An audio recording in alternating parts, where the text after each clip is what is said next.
জান্নাতুল বাকি সৌদি আরবের মদিনায় অবস্থিত একটি কবরস্থান। এটি মসজিদে নববীর দক্ষিণ পূর্ব দিকে অবস্থিত। জান্নাতুল বাকিতে অন্তত 10,000 সাহাবীর কবর রয়েছে। হযরত মুহাম্মদ সাল্লাল্লাহু আলাইহি ওয়াসাল্লামের অনেক আত্মীয় ও সাহাবীকে দাফন করা হয়েছে এই জান্নাতুল বাকিতে। হযরত মুহাম্মদ সাল্লাল্লাহু আলাইহি ওয়াসাল্লাম হিজরত করে মদিনা আসার সময় জান্নাতুল বাকির স্থান সবুজ বৃক্ষ দ্বারা আচ্ছাদিত ছিল। মসজিদে নববী নির্মাণের সময় তিনি মসজিদের স্থানটি দুজন এতিম শিশুর কাছ থেকে কিনে নেন। তার এক সাহাবী আসাদ বিন জারারার মৃত্যুর পর মুহাম্মদ সাল্লাল্লাহু আলাইহি ওয়াসাল্লাম কবরস্থানের জায়গা নির্ধারণ করেন।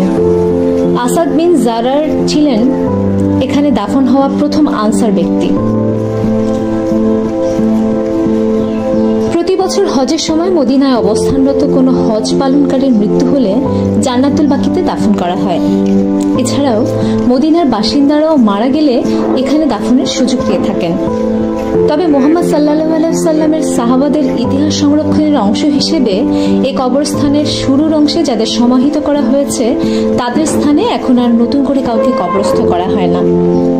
সৌদি সরকারের তত্ত্বাবধানে জান্নাতুল বাকি জিয়ারতের জন্য ফজর এবং আসরের নামাজের পর খুলে দেয়া হয়। 1925 সালের পূর্বে জান্নাতুল বাকির কবরস্থানগুলোতে অনেকগুলো মাজার ও ইসলামিক নিদর্শন ছিল। 1925 সালে আল সৌদ পরিবার এবং ওয়াহাবিরা জান্নাতুল বাকি দখল করে এবং মাজার ও ইসলামিক নিদর্শনগুলো ধ্বংস করে দেয়।